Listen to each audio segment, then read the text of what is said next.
पुरी जिला कृष्णप्रसाद ब्लॉक अंतर्गत पारिकुद नंदला ग्राम में मानसिंह साहित्य संसद पक्षर स्वर्णक्षेत्र उत्सव गुरुवार संपादक ललित कुमार स्वाई तत्वावधान में पालित होछि। वरिष्ठ कवि विजय चंद्र मिश्र यहाँ उद्घाटन करथिबा बेले मानसिंह साहित्य संसदर सभापति श्रीयुक्त विष्णुप्रसाद दलई सभापतित्व में सभा कार्य आरंभ करा। मुख्य अतिथि रूपे प्रोफेसर सरोजिनी बराई भुवनेश्वर जोग दे मानसिंह उपरे सुंदर कथा रखिथिले एवं सम्मानित अतिथि रूपे कुलमणि मेहर अध्यापक अनुकूल गायत्री पाणिग्राही ब्रह्मपुर जोग देथिले। विशिष्ट अतिथि रूपे वरिष्ठ गाल्पिक अजय स्वाई जोग दे मानसिंह उपरे अनेक किछि तथ्य प्रदान करथिले एवं मुख्य वक्ता भावे दिलीप स्वाई विशिष्ट कवि मानसिंह साहित्य संसद को नहीं सुंदर वक्तव्य प्रदान करथिले। सहित मानसिंह साहित्य संसदर मुखपत्र एही सहकार पत्रिका उन्मोचन हेबा संगे संगे ललित स्वाई पुस्तक बतुता कानी समी नायक पुस्तक जहाँ रहीगला एवं अनेक कवि मानकर अनेक गुड़ाए पुस्तक उन्मोचन होता। सहित राज्यस्तरीय कविता आसर में ओडिशा कोण अनुकोण आसुवा कवि माने सुंदर भाव में कविता पाठ करते। मोर भूमिष्ठ प्रणाम ए माटी पुण्य माटी मानसिंह आम कि निर्दिष्ट लेखा पढ़ुलु निर्दिष्ट दिगरे आम प्रायतः समस्तंकर आलोचनाटा से एक निर्दिष्ट दिगरे जाए किंतु आज आसी एठी भिन्न दिग गुड़िक देखिली से तो बरेण्य कवितार वैचित्र्य तांकर साहित्य इतिहास तांकर सबू किछि आमर ओडिया साहित्य पई गोटे संपत्ति। सम्मानित अतिथि और कवि मानक मध्य गोपीनाथ दास पूर्णचंद्र जेना समीर नायक भारती हुक्ता निहारिका पंडा बरबिहारी पट्टनायक बाबुली नायक देवराज जेना सुरेंद्र प्रधान गगन बिहारी प्रधान मनोज कुमार बारिक रूपाली पल्ले विद्याधर प्रधान समेत 100 ऊर्ध्व कवि और कवयित्री जोगदे कविता पाठ करते। कविता आसर मंच संचालन करते शिक्षक विभूति भूषण हरिचंदन परिशेष अनुष्ठान संयोजक श्री विद्याधर दल बेहेरा समस्त को धन्यवाद दे सभाभंग करते।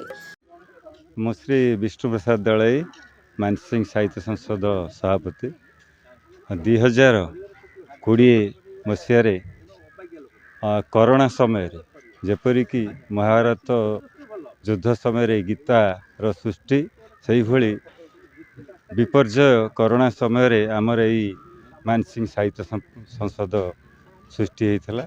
आ दीर्घ 6 वर्ष धरी आम अनुष्ठान पालन करी आमर सेक्रेटरी भाव में ललित स्वाई एवं संयोजक विद्याधर दल बेहेरा ता सहित राजू बसंत सार एमती बहुत सहयोग ये अनुष्ठान चलती। एवर्ष विभिन्न स्थान आसीथिबा कवि कवयित्री सर्वोपरि डॉक्टर दिलीप स्वाई पुरी एवं अजय स्वाई डॉक्टर अजय स्वाई भुवनेश्वर एमानकर सहयोग रही। तेणु आम विशेष खुशी आज कार्यक्रम बेस सफल होइछि बोली मो अनुभव कर।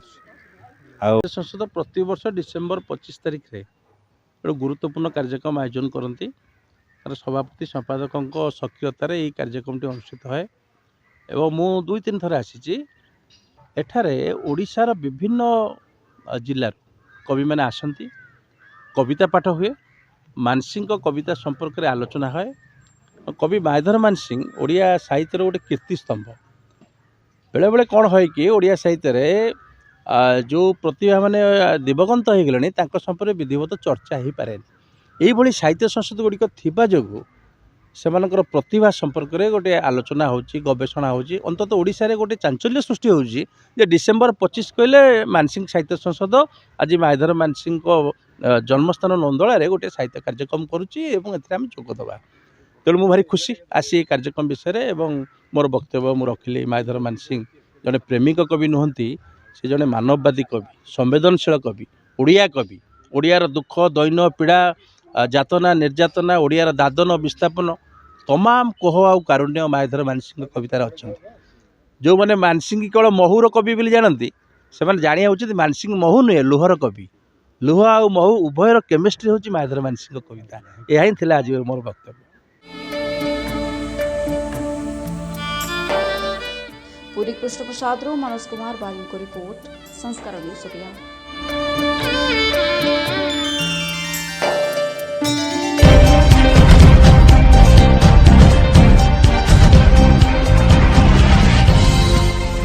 आपण देखुछंती संस्कार टीवी ओडिया 24x7 आपन को सेवारे।